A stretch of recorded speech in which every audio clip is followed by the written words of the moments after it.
Everywhere around us, there are individuals who are great leaders. They generate energy, they inspire, and they make a difference in this world. I was always curious about how they make their vision a reality, how they deliver impact, and how they transform teams, organizations, and industries. In my Leaders of Change podcast, I am inviting leaders to share their journeys and inspire us all. Hear it in Leaders of Change podcast. Hi everyone, and welcome to the Leaders of Change podcast, where we meet great leaders in various industries. We want to know them, we want to learn from them, and most importantly, we want to be inspired by them. And today, it's with absolute pleasure that I have with me Chong Win Lee, the CEO of Logicalis Asia. Let me tell you a little bit about Win. Win is a caring leader with an impressive track record in leading companies to growth and success. Win, welcome to the podcast. Thanks for having me, Imane. It's great to be here. The pleasure is all mine. Let's take a seat.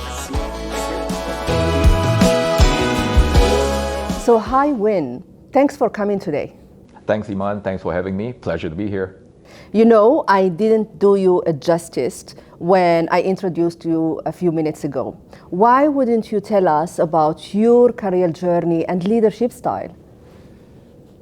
Great question. I currently am the CEO for Logicalis in Asia and started this journey, I would say, after graduation almost 30 years ago. Yeah. You don't look it. You don't Thank look you it. very much. Sure. I would say I enjoy my job. I'm very passionate for what I'm doing, which is why that keeps me going, right? And I think it makes a difference. But over the years, I had the opportunity to take on various roles, from engineering to pre-sales professional services, as well as being a salesperson for many years of my life as well.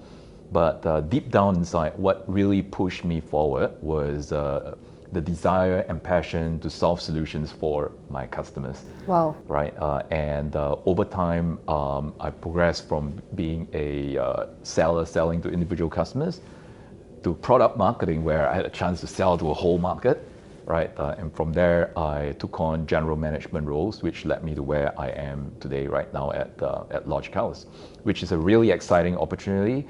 Because I feel we're in a very exciting age where digital transformation is a top agenda amongst many of our customers, and I'm in a really great position to have the ability to marshal my team and work with partners like Microsoft to really make a difference for our customers. Awesome. I love it and love it. While you are introducing yourself and your career journey, the first thing that came to my mind was diversity of roles.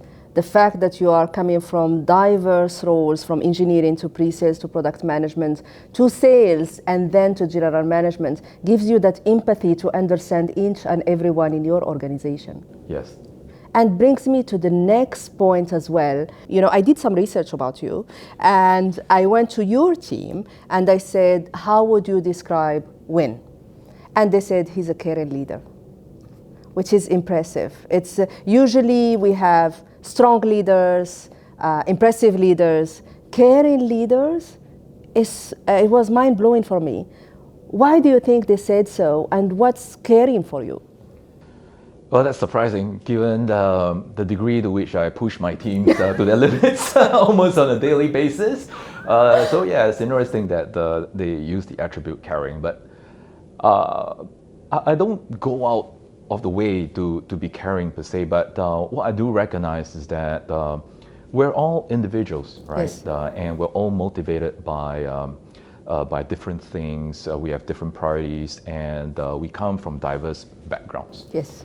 And what I do try to do is to be sensitive to all of the above, and to make sure that I'm executing and truly living up to one of the main commitments that I've made to my team here, right? Which is to build Logicalis into a platform on which everyone can build a meaningful, right, and rewarding career. Wow, that's impressive. You're walking the talk with them all, understanding them and giving them a sense of belonging in Logicalis. I'm really excited to be with you today, and it brings me to my next thought, which is about how Logicalis and Microsoft have shared values and we have similar cultures. Absolutely, and that's why we clicked, Yes. as a team, as a company in this great partnership. And now that you're telling me about your how you are empathic with the team and you want to build your platform, what's your mission and vision for Logicalis and for the employees of Logicalis? That's another great question. Now, I'm going to ask you all the great questions. Great. So, our mission, right, and vision is centered around wanting to build Logicalis into the preferred digital transformation enabler for our customers here in Asia. And when you think about that, I share with my team that that's actually a very, very meaningful mission, right? If you look at where we're at right now, 2.5 years into the pandemic, Yes. we have seen the pandemic take a toll on many industries, right? Yes. The companies have gone bust, many people were jobless, and many of our customers were struggling. So our mission is to help our customers enhance or rather harness the use of technology, right, and bring digital transformation in a way into their workflow to help them rebuild their businesses, rebuild jobs, right, and tool themselves into a much more resilient business, one that is optimum for the new normal. And I try to get my teams to see that what they're doing and the reason they're here on a day-to-day basis is a very meaningful one, right? Because history, when you look back in history, we are in a phase of history where we would have made the difference to many of our customers as we help them down the digital transformation route and journey. Yes, and I love the social purpose that you're thinking about, the meaning of all this digital transformation. And as a follow-up question on the digital transformation itself, you and I are in the tech sector, obviously, and we see this pandemic and we see the digital transformation, and sometimes we see what we call lift and shift, and sometimes we see app modernization and security, and there is a long spectrum between the customers going from a lift and shift to security and app modernization. How would you advise your customers when they are going through this journey, especially getting them to cloud native, cloud first strategy and helping them through this pandemic? That's another great question. Yeah, you see. There you go. So naturally every customer will have different existing workloads and different existing infrastructure that's already in place, and different plans in terms of how they intend to harness and use technology. But I would say in general, for many of our customers who already have a considerable number of workloads and looking to see how they can harness the benefits that the cloud technologies might open up for them, in terms of the pay-as-you-go operational model, elasticity, better diversity in terms of geographical resilience and so forth. I think the best way is for them to actually get their feet wet, so to speak, right? Is a lift and shift strategy, right? Yes. And there are various methods that Microsoft has that would allow customers to accelerate that whole cycle and process. Yes. Not only from a technology basis, but even from programs funding, right? So I think those are very innovative, and Logicalis is part of that. So typically, we will encourage customers to take the lift and shift approach to I guess get a initial flavor and taste and experience in terms of moving workloads to the cloud.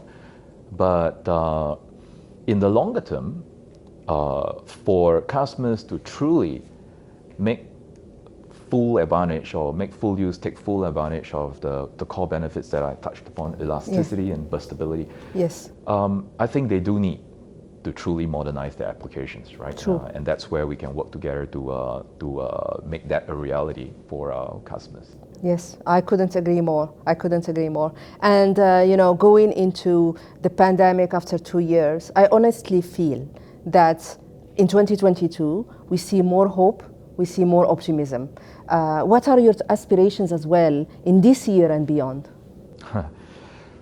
Well, right now in early 2022, my main concern and main aspiration is for geopolitical tensions to ease, right? The situation in Ukraine certainly is very concerning for the whole world. So I do hope that that comes to a peaceful resolution as quickly as possible, right? But beyond that, what I do see is the ability for us as practitioners in the ICT industry to really look at how we can help customers harness technology in innovative ways, not just for economical gain, but also to reduce poverty, increase education, right, and also have a bigger impact on the environment as well. I love it, and hence I said we have shared values and we have similar cultures. So the last portion of the podcast, brace yourself. Sure. Rapid questions. All right, here we go. If you were to go back 20 years ago, what would you tell your younger self? There was a very poignant speech that Steve Jobs made, right? And he ended it with "Stay young, stay foolish," right? And that's what I would have told myself, right? To take more risks, follow my heart a little bit more when I was younger. And life could be very different. I'm very happy where I am, but yeah, I would have liked to take a little bit more risks when I was a little bit younger. Oh, wow. I love it. What's the best compliment that was given to you? That I'm a caring boss? Well, I would say I've just got one daughter, right? And when people say that, you know, your wife and you have really brought her up well, I think that I couldn't have a better compliment than that, right? So I see that as one of probably one of the biggest missions in my life, right? Which is to bring the kids up, right? Prepare them to be good citizens of the world. Wow, you're not only a caring leader, you're a caring parent and a husband. We all need to be. Awesome. The last question, but the most difficult question. Oh. What would you change about yourself? Well, I would say as well, even until now, I am a little bit more on a conservative side. All right, so I do wish that I would take a little bit more risks sometimes. Be foolish. Yes, be foolish a little bit more, but not too much. Yes, calculated risk. That's Yes. all what we need. And congratulations for the prestigious award. You are Hall of Fame in Channel Asia. Thank you. Well deserved. Thank you for being here, and I look forward to having you again. All right, thanks, Imane. I look forward to joining you here again. So it was wonderful to have Win with us today. First, he spoke about his career journey, and the first thing I had in mind is how diverse the roles and responsibilities that he took for the last 30 years that shaped his business and shaped his style. Then we deep dived into technology and how digital transformation is imperative for everyone to survive in this pandemic. But what strikes me most is about his caring and the leadership style that he's using with his team. Gone is the era where leaders need to lead by fear or by pressure. We need to lead by empathy. We need to lead by inclusion, and we need to lead by caring. And that's what Win taught us today. Thank you for watching. Please comment below and please use the hashtag Leaders of Change. See you next time.